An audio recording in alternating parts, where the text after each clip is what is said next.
Hi, this is Roger, thanks for dropping by. It's cooking time. Lots of people keep asking for another cooking video and I've got to do one of my big cooks today, so we'll film it. I think most people are more interested in the chat that goes along with it than the actual cooking. It's a curry, but it's different because normally when I do a curry I do a chicken curry because the chicken breasts from the supermarket that I use are relatively cheap for a good amount. So, you know, it's a good amount to go in a curry to have some nice chunky bits of meat.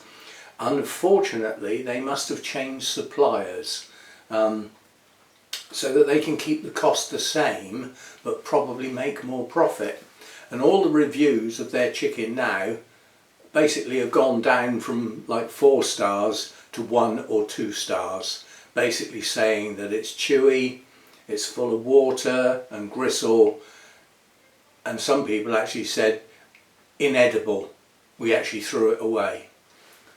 So I've decided to do a pork curry, and the cheapest way to buy pork, especially when they're on offer like they were, is to get pork chops, and then depending on how much fat is round the edge, that can be trimmed off. Yeah, so I don't eat fat, or very, very little. Now, looking at these pork chops, the piece of fat round the edge is very thin, so I'll trim a bit, but I'll leave some. Other ingredients: a little bit of onion. Last time I showed the onion, I had comments like, "Sure you got enough onion there, Butch?" Now, all you film buffs, that isn't the exact line, but the gist of the line. Where does that line come from? Sure you got enough onion there, Butch? Giveaway's the last word. But you'd have to define the scene. In fact, I could adjust it to say, "Sure you've used enough onion there, Butch?" Anyway, so we've got our pork chops over here. I've got a dish full of frozen peas and sweet corn, which I will use the microwave to bring up to the boil, because otherwise it takes the heat straight out of the curry. And the onion's pre-chopped, so the watery eyes and the runny nose you haven't had to witness. They happen, you know, it's just life with onions basically. There's lots of old wives' tales and various techniques to actually stop that happening. I can't be bothered. It takes a couple of minutes to chop a couple of onions, you know, and then you wash your hands, you use your wet hands to wipe your eyes, dry them with a towel, job done.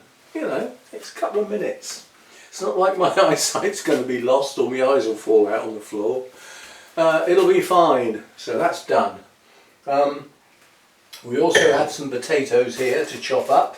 I haven't chopped those up yet because they can be being chopped while other things are being done.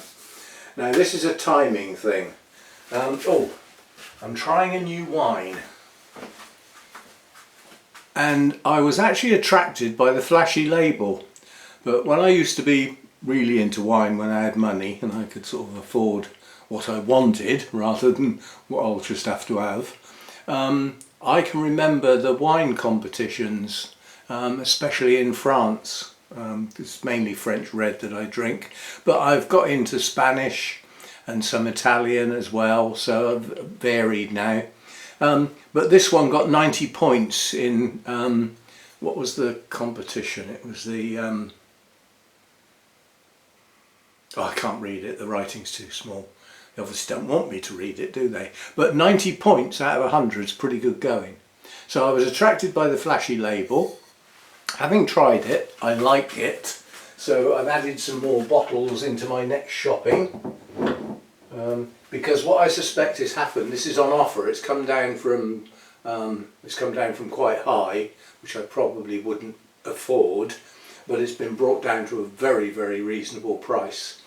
But the consequences of that will be that irrespective of whether it's any good or not, it will probably be out of stock very quickly because people will just go by the price. Ooh, that's cheap, we'll have some of that. That's what happens. So by the time I get round to getting some more in my next shopping, it might all be gone. So be it. but it's not bad. Not bad. Right, as I said, this is a timing thing. The onions don't take long to cook, so I'm not going to even put those on yet.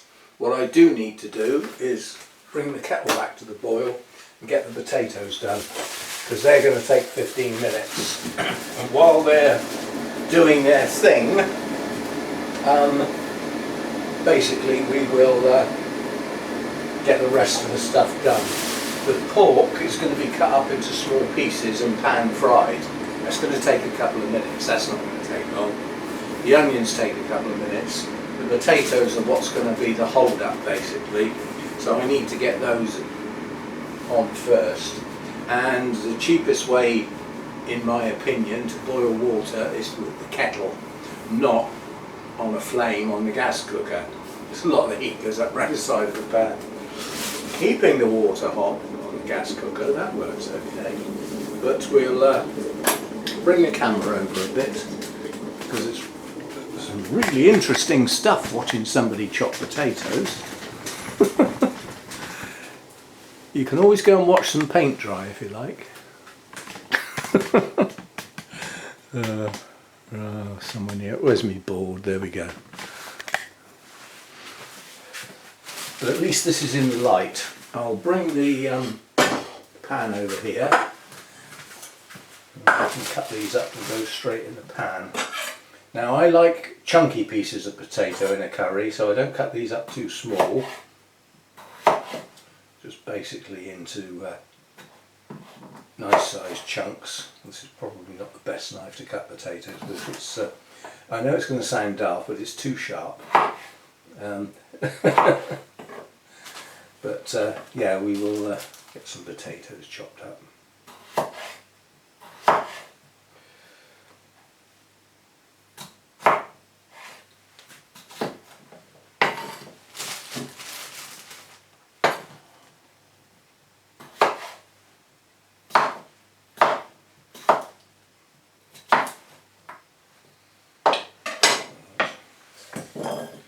Those out of the way, make room. Keep your eye on the potatoes this time of year. They're classed as baby potatoes. I wouldn't call that a baby potato. And that's the trouble. There's the new potato crop this year is going to be absolutely rubbish. For some growers it might even be non-existent because of the lack of rain we've had. Now today we've had quite a lot of rain, and the last lot of rain we had could almost be called a storm, because we had some heavy artillery accompaniment.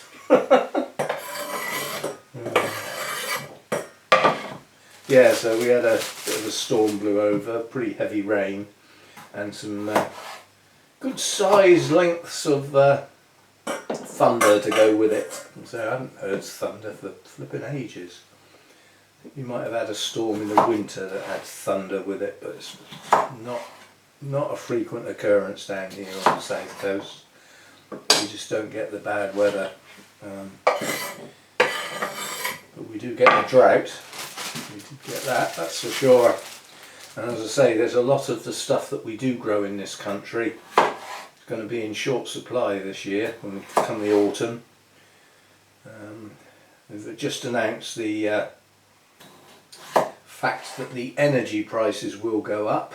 We have what's called a fuel cap, which is set by some body that's probably a useless bunch of whatnots, because most of those external agency type bodies they're not very good. They've got their job basically, they know what their job is, and they just might get round to doing some of it now and again. They just are inefficient, they just don't work very well. And they've basically said that the fuel cap will rise come October time. Now it doesn't affect me because I'm on a fixed price tariff which I fixed in December last year. Now the price cap will change again in December, at which point I might be messed up, because my fixed deal will come to an end, and what will happen then is the fixed deals will be based on the current cap. Now I will still get a deal, because I will fix my prices again, because with what's going on in the Middle East, I can't see the price of energy, generally speaking, via oil and natural gas coming down in the foreseeable future, quite honestly. Because our friend over the pond has made a right pig's ear of that, and still is. It's not resolved, it's not solved. The Straits of Thingamy-Bob, or whatever it's called, are not open. There is not free traffic moving. So I'd class that as a miserable failure.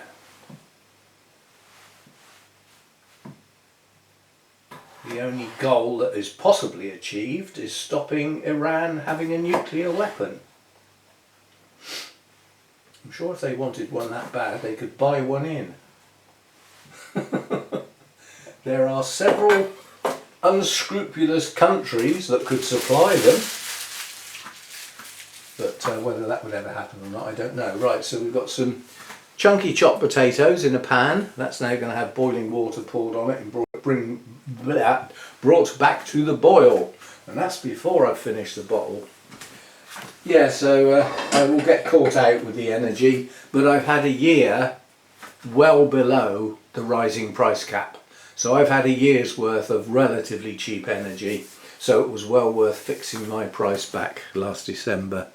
And I will have a look round at options. Last year, what actually happened, let's get this camera turned around. No, we've got to chop the chops yet, so we'll leave it here for a bit. I'll just talk over it. The really interesting thing going on over here is pouring the boiling water on the potatoes and turning the gas on. I didn't say this was interesting, I just said it was cooking. So we will put some boiling water in the pan, cover the potatoes over. Now my kitchen timer has decided to give up the ghost. I've had it quite a long time, and I mean it was incredibly, it's cheap rubbish, it's cheap Chinese rubbish basically, but it did the job and it doesn't anymore. The screen is so dim. I've changed the battery and that sort of fixed it, and then it went dim again, so there's some sort of connection issue there. It's just old, it's had its day, and the amount I use it nowadays has dropped right down. So I've decided to use my eyes instead of an alarm, and when those potatoes come back to the boil, I shall look at my clock and see what the time is, add on the amount of minutes I want that to boil for, and keep my eye on the clock. It's not difficult. All these gadgets, and there are ways around it. Right, see what these chops are like then. The lovely lean meat. I've got a very thin bit of fat around the edge there. And let's get me bag. It's got me onion waste in it, and we can chuck all the waste in one bag. So this heavier bit of fat can come off. I'm not eating that. And again, at this end, we'll take that off. How are we doing now? That's not bad. Do you know what? I'm going to cut this into strips rather than chunks. So we'll do it like that. Just for a change. As long as they're all roughly the same size. That's the important bit. When you're going to pan fry meat, I mean in this case, because I want flavour, I'll have the pan quite hot. And you know, that bit of fat came off on its own. Well, if it's going to come off, we'll take it off. Where's me pan? Ugh. Let's get this over here. Have I got room? Just about. Bigger kitchen. Yeah, so the important thing if you're going to pan fry meat is a hot pan. Chuck it in.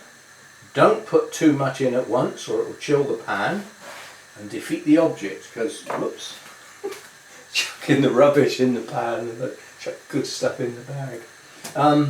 Yeah, the idea is to sear the meat and form a nice coating on it, and that also seals in the juices and everything.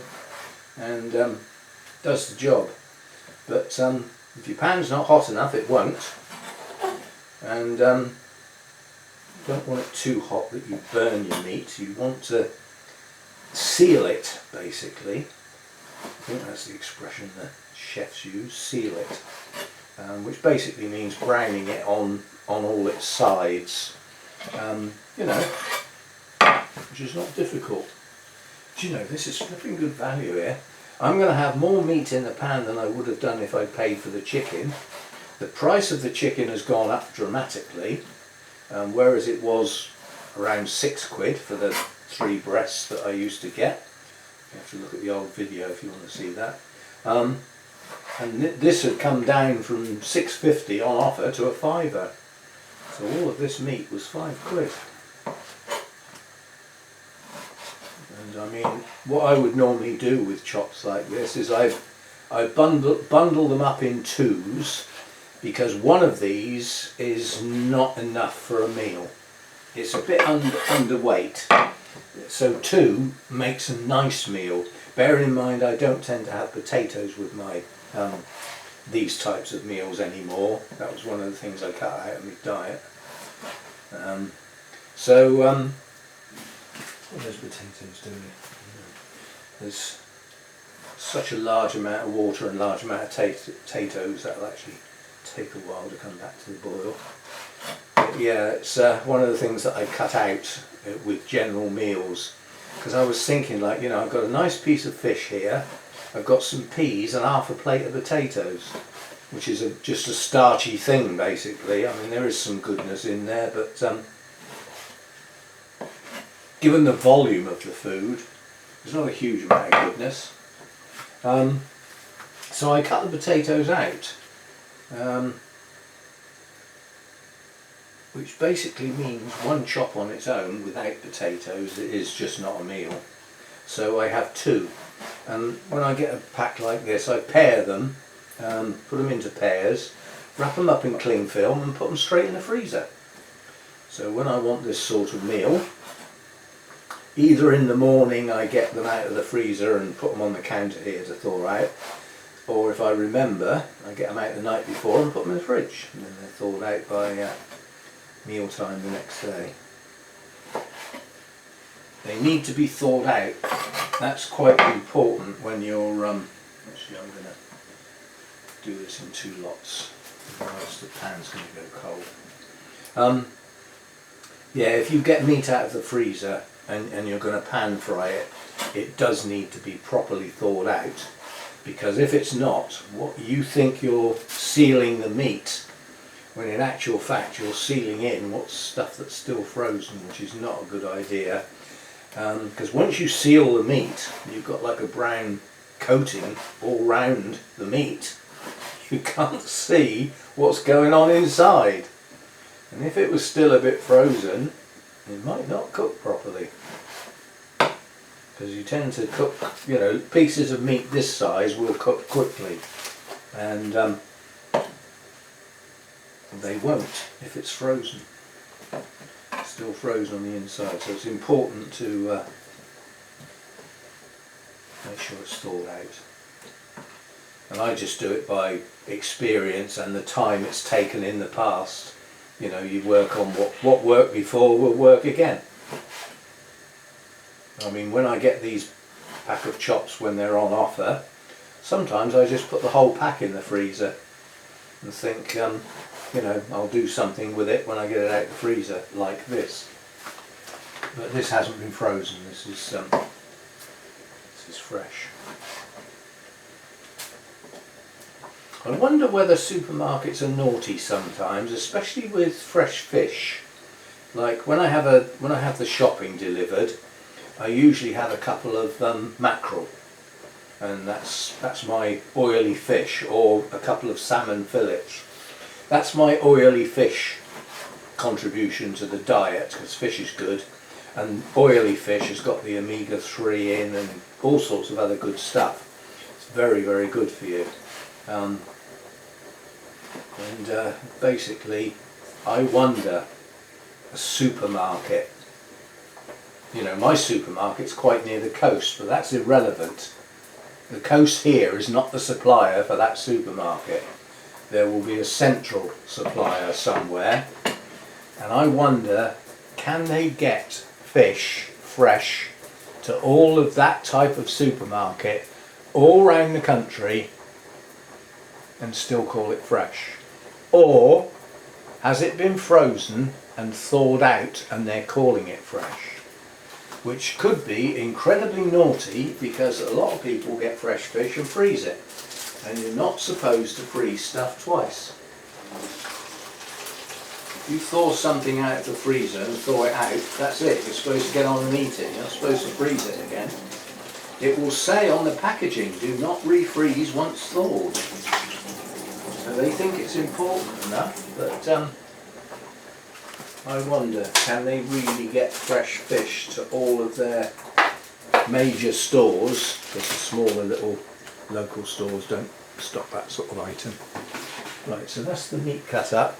Potatoes boiled behind my back and I missed it, so we'll knock a couple of minutes off and we'll call it 4:25, I think, something like that. I could replay the video and find out when the noise of the bubbling started, but the video's on the camera at the moment, so we're not doing that. Right, so we've cut up our meat, potatoes done, so there won't be any more waste now. Well, not that sort of waste anyway. I call that potential smelly waste. So it goes in one of these bags which comes from the supermarket with things in. They put all the cool stuff in these bags. They're airtight, they're sealed. So I can put smelly things inside one of those, and I don't actually have to go out to the dustbin right now. Right, so those potatoes are cooking. So what we can do now is put the onions on. But let's swing round and have a look at cooker side now. We've done all the chopping, so we'll come round here to the cookie bit. Now I've got shop bought, oh, forgot to put my apron on. Actually, I'll do that now because I haven't started mucking about with the sauce yet, and that's the bit that splashes on your shirt. So let's see how easy this goes round the middle this time. There was a time when I couldn't do it up. Oh, it stacks. So the diet is working. Slowly but surely. Right, so over here we've got our onions, potatoes cooking, and I've got 3 types of store-bought sauce. I don't make my own curry stuff. All the special herbs and spices and everything, and 1 teaspoonful of this and 1.5 of that and 3 of that. I can't be bothered, so I buy the ready-made sauces. Now that isn't a true curry, tikka masala.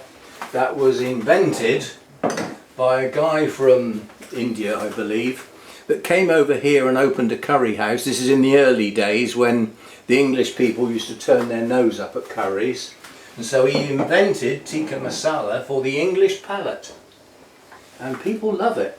So he did a good job. He must have made a fortune out of that. I hope he patented it, otherwise he may not have made quite so much money. But it is a very popular curry because it's not too hot, it's nice and spicy without the heat, because that's what a lot of the English people can't cope with. They can't cope with the heat. You know, the real hot type curries. I mean, I go up to a madras comfortably. I'm happy with that. Much more than that, you know, it starts getting to the point where you can't taste the ingredients anymore, so it doesn't really matter what's in it. Which just seems silly to me. Put some oil in there. I'm going to pan fry that pork dry. We'll see what happens. If it's too dry, then I'll put some oil in. But I'll put some oil in the onions. And then while the temperature of this wok comes up, the onions start making noises, which is quite quick. Woks are designed to take heat very fast and heat up very, very quickly. and cool down equally as quick. We'll break the seal on these. Sometimes you have to stab the top with a knife because the seal won't let go. Those are okay. Get the heat stick out of the way. Right, so onions are on, potatoes are cooking, and what did I say? 25, didn't I? So that's 35, around 40 or just a bit before 40 minutes I'm on about on the clock, and then they'll be done.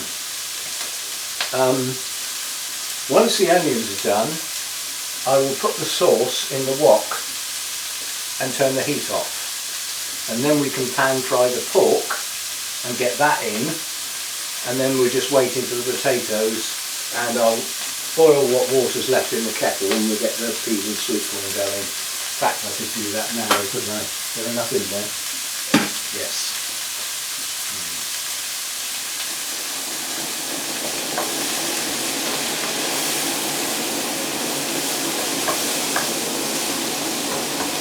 Right. Quite honestly, calling this a timing type thing, trying to get the timing right, it doesn't actually matter that much. The thing that does matter is if the onions are done to the point where I don't want them to cook anymore, what isn't a good idea is to turn the heat off the pan and just leave them in the pan and not do anything with them, because they will go very soggy and quite greasy, and they're not as nice. They lose that little bit of bite that they have. The only way you get that bite is in a very hot pan, and again they get cooked up to the point where they start to brown. Not sear. I remember once I overcooked the onions and there was a couple of burnt bits and it tainted the whole curry. And I said to myself, we won't do that again. If I do that again, I'll chuck it away and we won't have any onion. Right, so this is just putting the water in the peas and sweet corn and putting it in the microwave. Nothing to see here.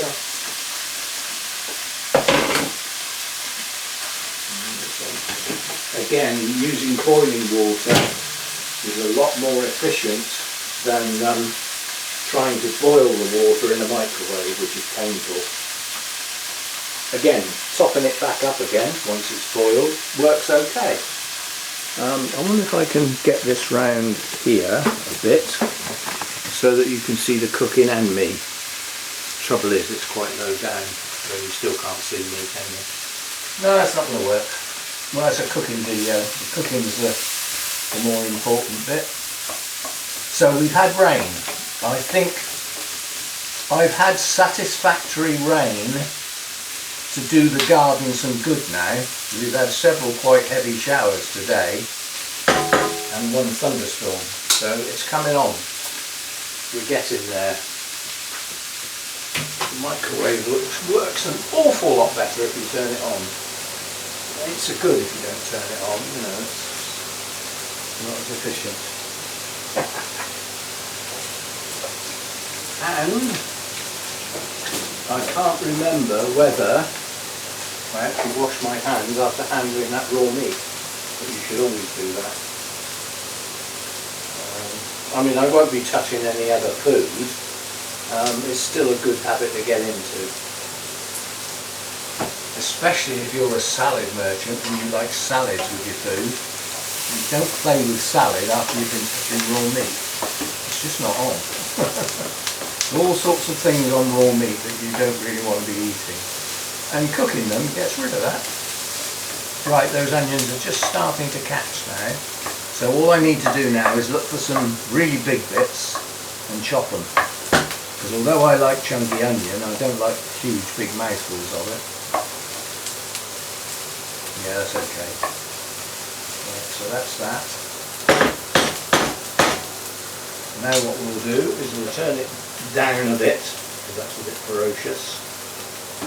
And what I was saying about not leaving the onions, we get the sauce in, we're not leaving them, are we?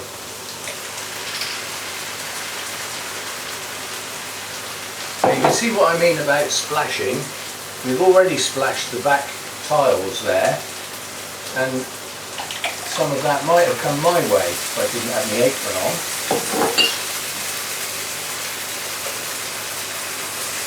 Right, so we've got the tikka masala, we've got a jalfrezi, and I think I put a hot one in there, did I?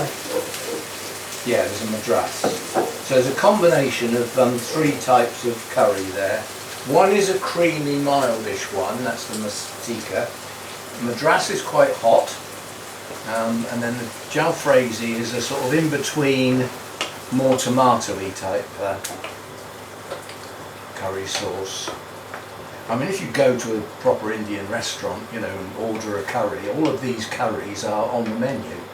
You know, you can order a jalfrezi curry, and all the ingredients would be adjusted to make a traditional meal called that. I think the best Indian meals, I don't know, I presume they still do them. I haven't been out for an Indian for flipping ages, but probably 20 years. Probably more, come to think of it. Yeah, it's the ones that you go to with some friends and you order a banquet. And, you know, you have like half a dozen people, and they bring out almost the entire menu for the shop. Not lots of it, so you basically get a taste of practically everything they do. Now, not everybody's going to like all of it, which means there's normally enough to go round, and that's how it works. But you get to try lots of things that you might not have tried otherwise, and I think that's a flipping good idea. But as I said, I haven't been out for an Indian meal for a very, very long time.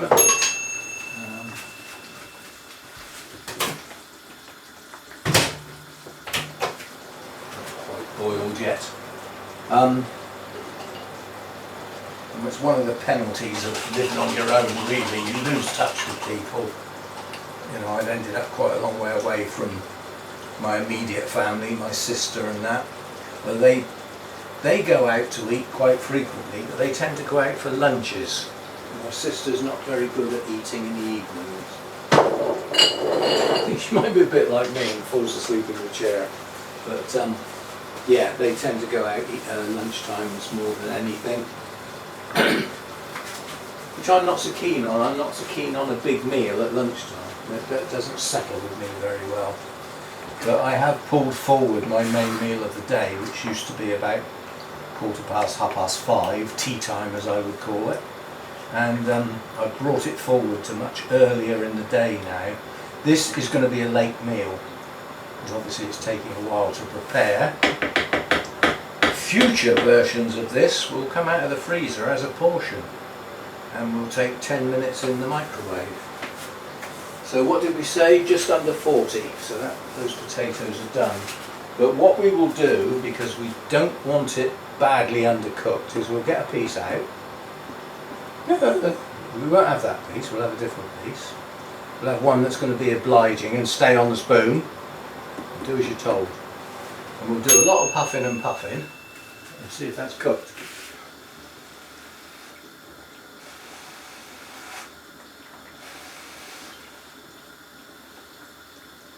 Yep. Just right. Oh, that's hot. Well. Ow! Hot! Yeah. There's still a little bit of bite in it.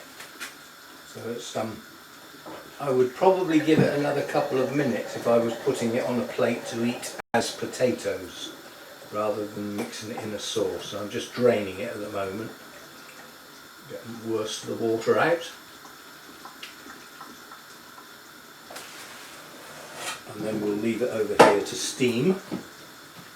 Sort of dry it off a bit. Not too much water in here. Just put that to dry off a bit. What's happening with this microwave stuff? Is it bubbled yet? No. Right. I'll add some wine,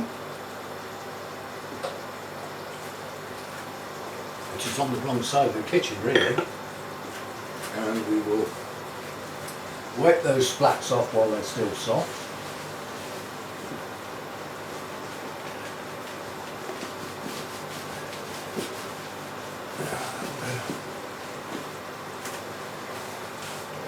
have to get any more.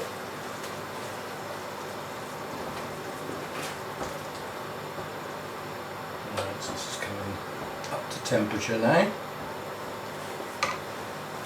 So we can turn that right down now, as low as I can possibly get it. And then what we'll do, keep our eye on this so it doesn't boil over. It's just coming up to the boil, so I'll forego that for a minute. Keep my eye on this, because in the microwave, peas or sweet corn or a mix like I've got here, if you let it boil and leave it, it will all bubble over and get the place absolutely soaking wet, which we don't want to do. Ow, that's hot as well. It's called boiling, Roger. Yes, I know. Well, don't put your finger in it then. Don't be. Right, that can go in the sieve. So I'm bringing this over here because it's quite heavy to lift with 2 fingers. Even the container's really hot. Right. Now the potatoes have steamed. So this is the sort of thing that makes splats, is dropping stuff in here. So the potatoes are in. Just give that a quick rinse. I'm one for giving things a quick rinse when I finish with them.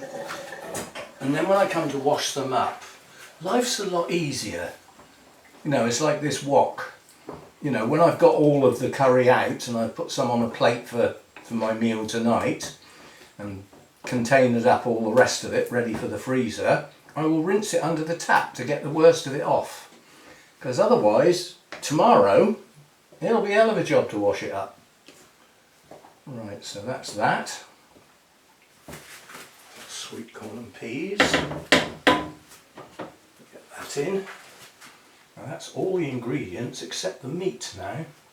Now a lot of people wouldn't dream of putting sweet corn and peas in, but it adds a bit of colour, and I think it works quite well. People who don't think that would work very well don't do it then. You know, quite honestly, depending on how strong your curry sauce is, you can put what you like in a curry. I mean, I used to put carrots in curry as well, but for some reason carrots don't agree with me nowadays. They get a bit of an upset tongue, which is a shame, because they're a nice vegetable. I do like carrots.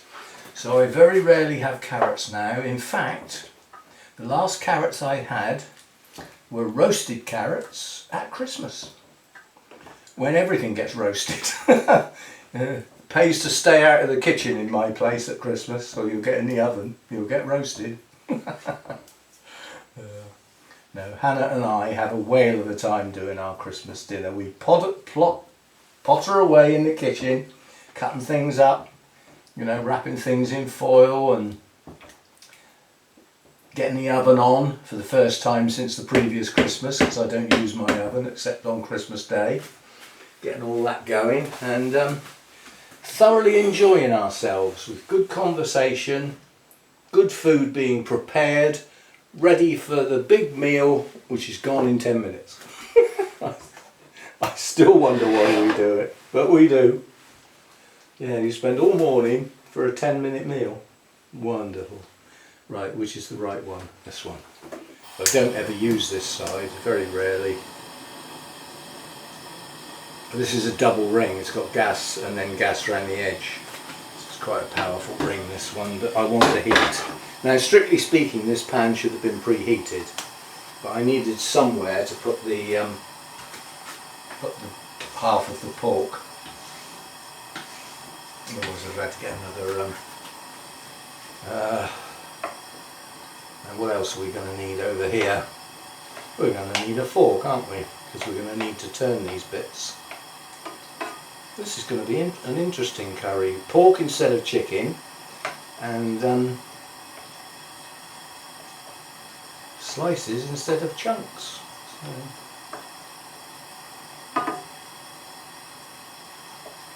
Right, we'll leave that until the meat catches, and then we'll turn it. But we will need a fork.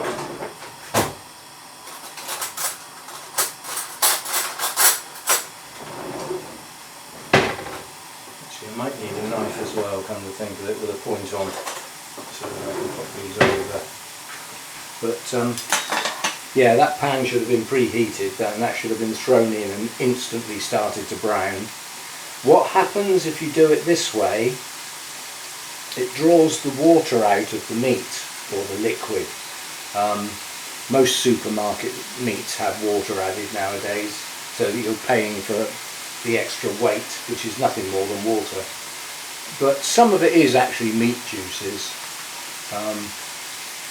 But yeah, that's what went wrong with the supermarket that I use. That's what went wrong with their chicken. They're injecting far too much water into it, and the quality of the meat's not there in the first place, so people have just given up with it. You know, doing 2-star and 1-star reviews is not... the bit I don't get is that I've been watching those reviews expecting them to change. But the trouble is, if their chicken gets a bad enough reputation, then people won't buy it. So if they go back to their old supplier or do something about it, how are people going to know? Because they've just said, no, we're not buying that anymore. You know.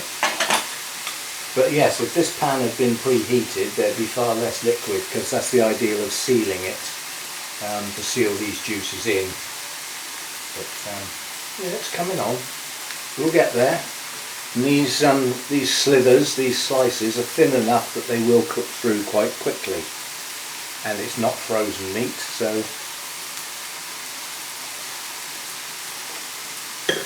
if they are slightly pink in the middle, it's not the end of the world.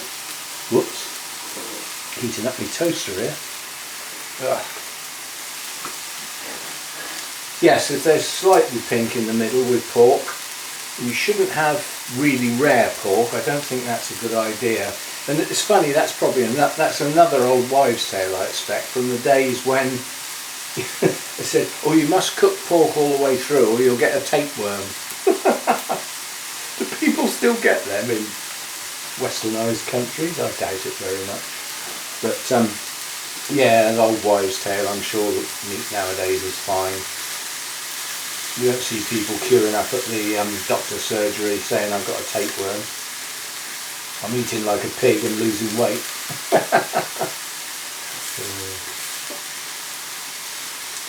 Ow! I'm going to have to do something about this. This is just too hot to get my hands on it. I'm going to have to take it off the heat. The actual heat coming up is uncomfortable trying to turn this meat. It's too much. So we'll take it off the heat for a minute or two while I turn these over. They are browning, not all of them, but most of them. If they don't brown on one side, they'll brown on the other. But there's an uneven heat going on here. There's one side of the pan, they're quite brown, the other side of the pan, they're still not. So I think that's where the toaster was in the way and I hadn't pushed the pan far enough onto the rim. So we'll sort that out when it goes back on. Yeah, so I was, quite a few people latched on to the fact that I said a good film was the Jason Statham film, Beekeeper. I think some people went away and watched it when they hadn't. The trouble is, it wasn't a well advertised film, and it should have been. It was a good film. The storyline was good. As I said, if you ever got near a scammer,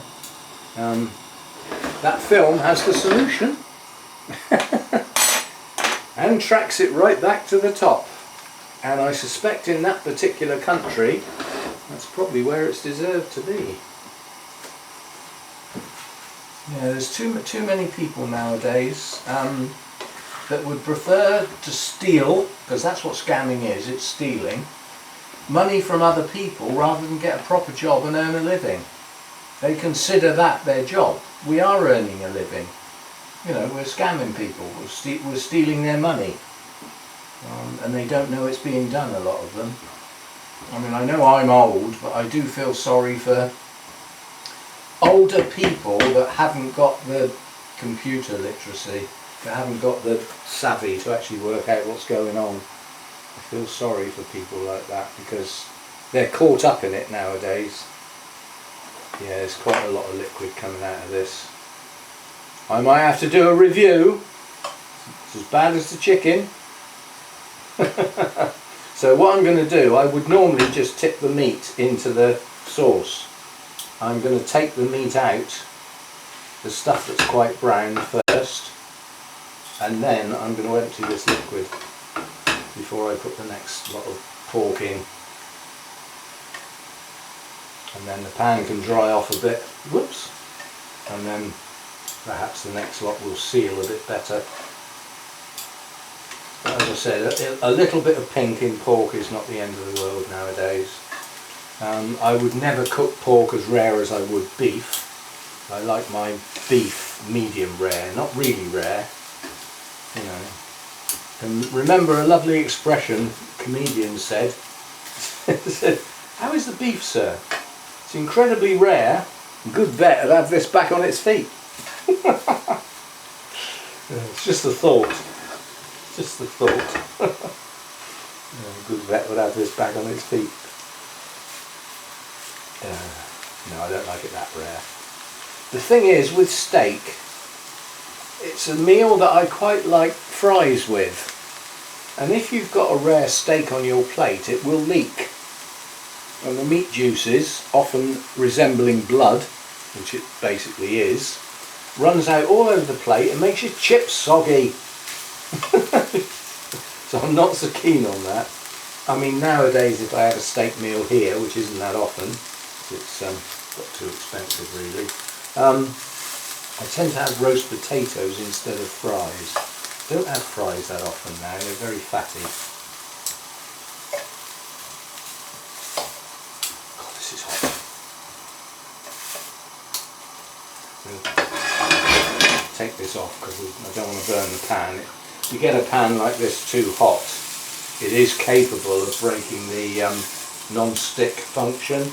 See, now all of that liquid's dried up now. That will provide a lot of colour, won't it? Right. Here we go again. That's better. That's what you want when you put your meat in the pan, a nice sizzle.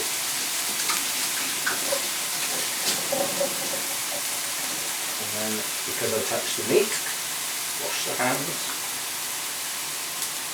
Always.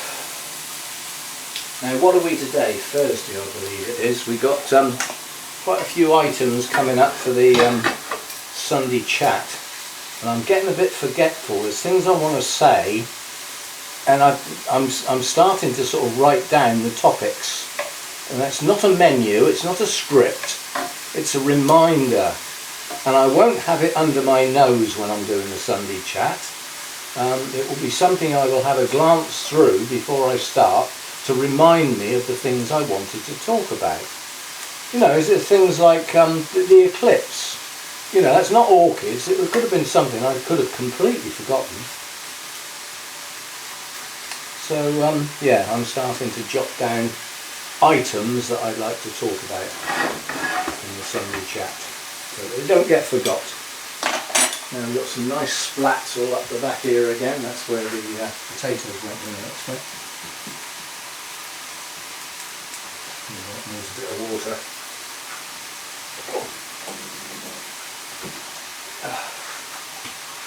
Started to dry already. I tell you what, it's getting flipping hot in this kitchen. Luckily it's not starting from hot, because as I say, the heat's basically gone at the moment. Heat wave's officially over. Not the drought, the heat wave. And we've got much cooler weather. Much cooler today, noticeably cool. But it's not in this kitchen at the moment. It's getting a bit warm here.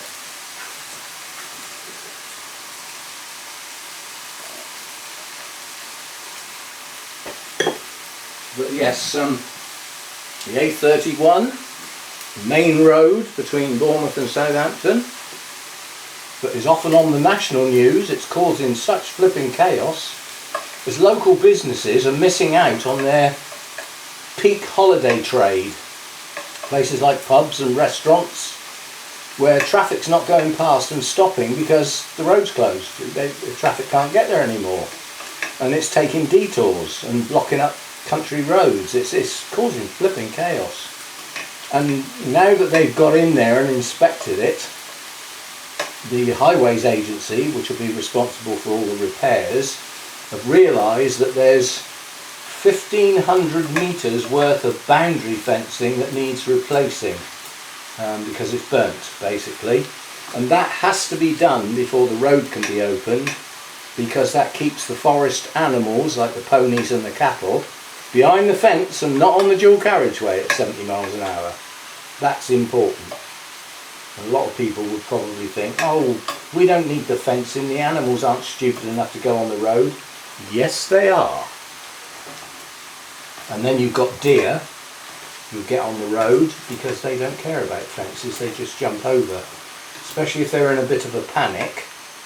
Deer only tend to get in a panic with stupid individuals who take their dogs for a walk off the lead, and their dog doesn't come when it's called and it chases the deer. That's how most deer get on roads, when they're in that panic flight mode. It's blind, basically. They don't twist and turn, they get in that panic mode. It's a flight that they believe is for their life, and they run in a straight line and jump over anything that gets in the way. And that includes fences to dual carriageways and motorways.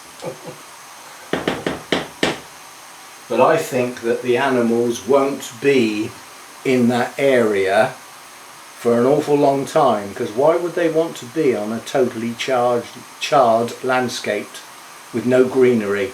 It's completely charred. Why would they want to be there?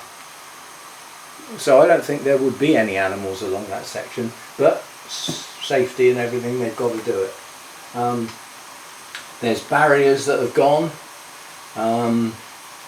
What else? The road surface apparently has already been repaired. That got done quite quickly. But it's the boundary fencing that's taking the time, because it's a timber fence, and normally the maintenance is fixing a bit of boundary fencing now and again, not totally replacing that amount of boundary fence. I would imagine they're having trouble sourcing the fence, you know, the actual timber. I would imagine that's quite troublesome. And then you've got the skill set of the people that need to do it, which the repair team to maintain those type of fences is probably a team of 3 or 4 people and a van, because they only normally have to do a bit of repair, and that team is not going to be anywhere near sufficient to replace that amount. So I don't know whether they're calling people in, you know, with their skill set from elsewhere, and also getting the materials from elsewhere, not just local. But it's a big deal, you know, that fire has caused a lot of hassle. But they're saying now that they will be working into the weekend. But they refuse to give a date. And basically, I don't know how hardy the workmen are. Is the rain going to stop play? It would have stopped the resurfacing, because you can't lay tarmac when the road's wet, it doesn't dry. So I wonder, will they carry on repairing the boundary fencing in the rain? Or will they run for cover? Who knows? And you still can't get there to find out. Where's me, oh there it is. Under your nose, stupid. Ugh. Right, that's all the ingredients in there now. The only thing I could add is a tin of baked beans. For a bit of, in fact I think I will, because I haven't actually done that for quite a while. There's room, you know, we're not up to the rim just yet, we're not far off, but I think I will add a tin of beans. Oh, it's a bit of extra flavour, tomato sauce type flavour, and the beans with the peas and the sweet corn will blend in quite nicely. So we'll add some beans in. It's only a small tin. Not going to swamp it.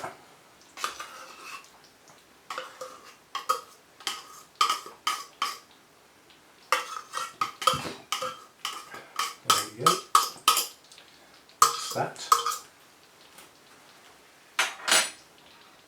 And then I always put the lid inside down to the bottom and then squash the tin. Like that. It's not so easy with the smaller tins. And that hopefully stops little creatures getting their heads stuck in the tin after the food in it. Right, so that's all that's going in it now. Let's just spread these beans out. And that's it basically. The curry is now done. It's just going to sit there and bloop for probably 10 minutes or so, just to blend the flavours. You know, the potatoes will absorb some of the sauce, but it needs a bit of time for that to happen. The same with the meat. The meat will absorb some of the sauce, and to allow that to happen it needs to be just gently bubbling for about 10 minutes. But as far as the video is concerned, that will do. These are the containers I use. See how well I know my cupboards and my room. I can put my hand in there and get them out without looking. So I know exactly where they are. And that applies to virtually everything in my house. I know exactly where it is. And you know what did that once? I had a nightmare that I woke up in the morning and couldn't work out what was wrong. I sat up in bed and I thought, it's really dark this morning, what's going on? And I was blind. And it frightened the life out of me. It was a nightmare basically, a dream. And I suddenly thought, how would I cope if that happened for real? And I started memorising where everything is so that I could find it. A bit over the top, I know. There's a bit of OCD in there, is that what it is? Or CDO as it should be, of course. Right, that's it, that's done. We've got 1, 2, 3, 4, 5. Nowhere near enough. I hope we got some of the other sort. Yeah. Another 3, so that's 8. That should do. Because don't forget there's one for me on a plate. That's my tea tonight. So, I expect that video is ridiculously long. It's now 5 o'clock. That's an hour and a half past where I would normally have my main meal of the day. That's circumstances and the fact that I'm filming and the fact that I watered most of my plants today. So most of my orchids got watered. What didn't get done was the Cymbidiums, the Pleonies and the Phalaenopsis. The Pleonies I don't think need doing. They're starting to not need as much water. Given the type of media they're in, they hold a lot of water. There's peat and moisture retentive media. So apart from the 2 that are in clay pots that do still dry out quite quickly, the others are staying wet longer now, so it doesn't come round as often.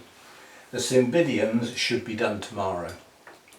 Strictly speaking, they should have been done today on the rota, but having watered all the pots and everything, there's only a limit to how much I can do in a day before It's not that I haven't got the time, it's not that I haven't got the energy.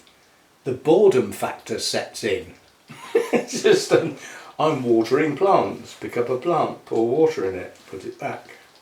And you start doing that for a couple of hours, it gets very, very, very boring. So it's not the energy that runs out, it's the will. The will to carry on gets a bit lacking. But nonetheless, I got a lot done. I also watered outside, and given the amount of rain we had in that storm, I wish I hadn't, because I could have got away with not doing it.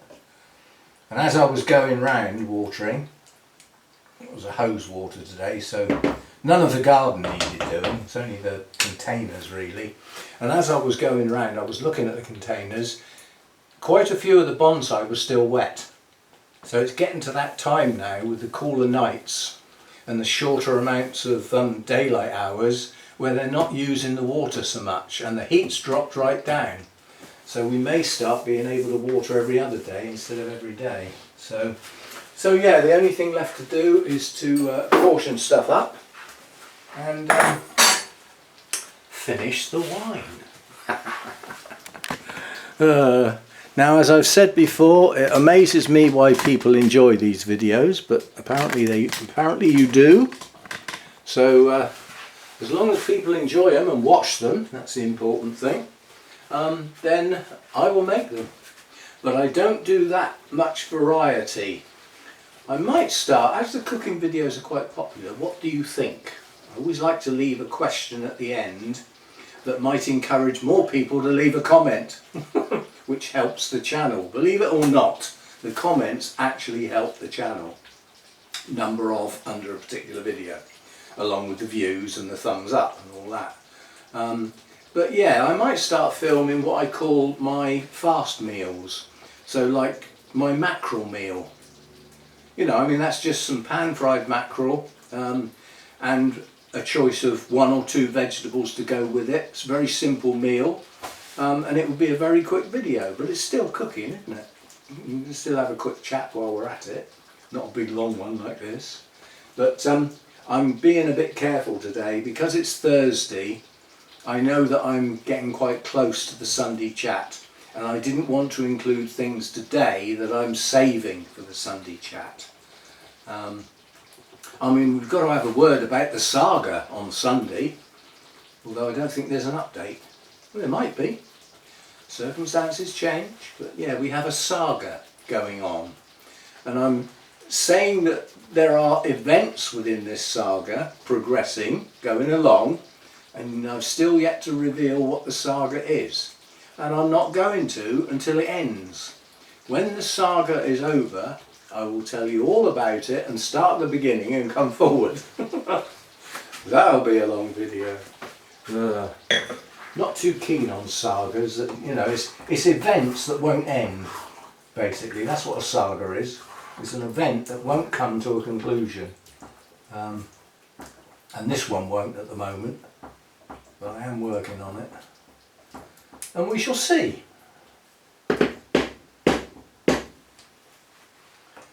I'm hoping to visit Lynn in the not too distant future. Those of you that know the Orchid channel, I did have a look at some of the people I have been subscribed to for a long time.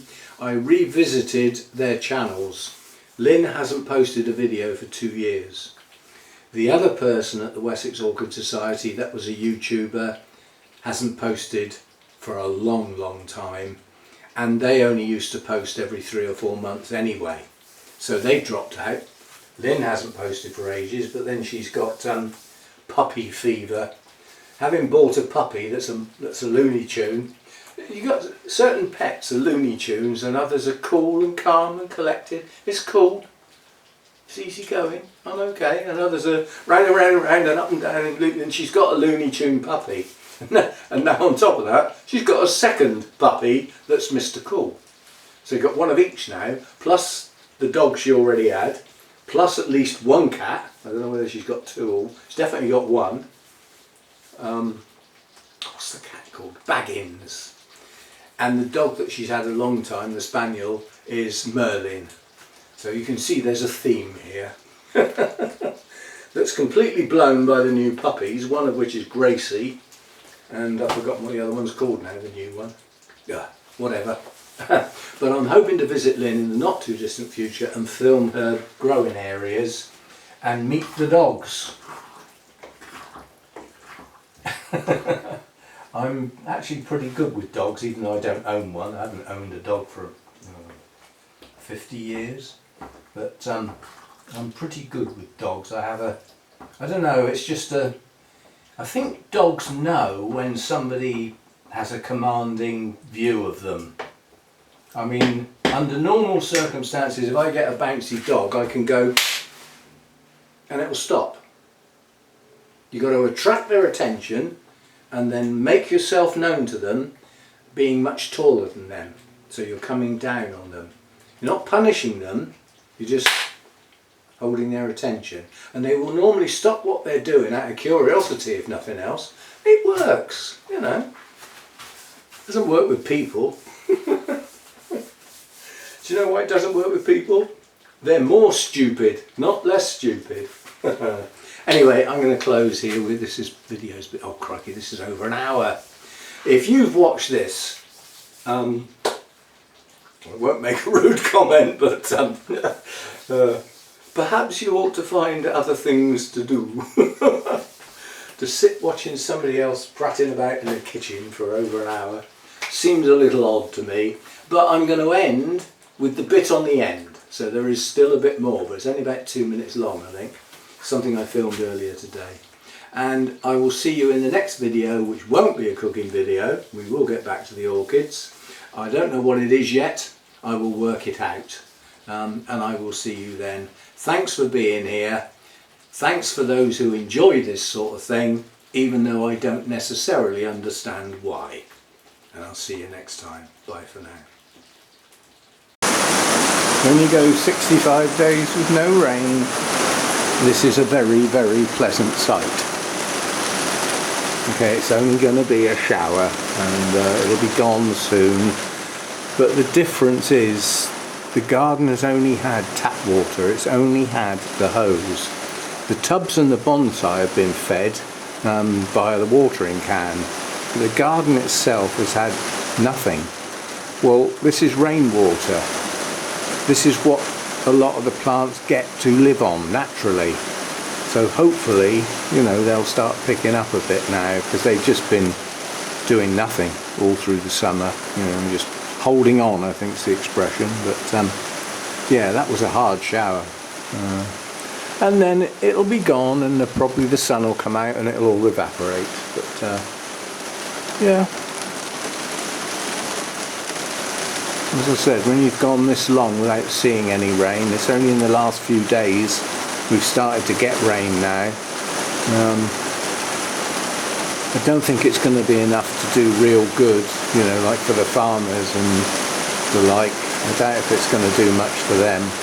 And the trouble is, when the ground's so hard and dry, a lot of this will puddle and run away. It'll run out onto the roads and down the drains instead of into the ground.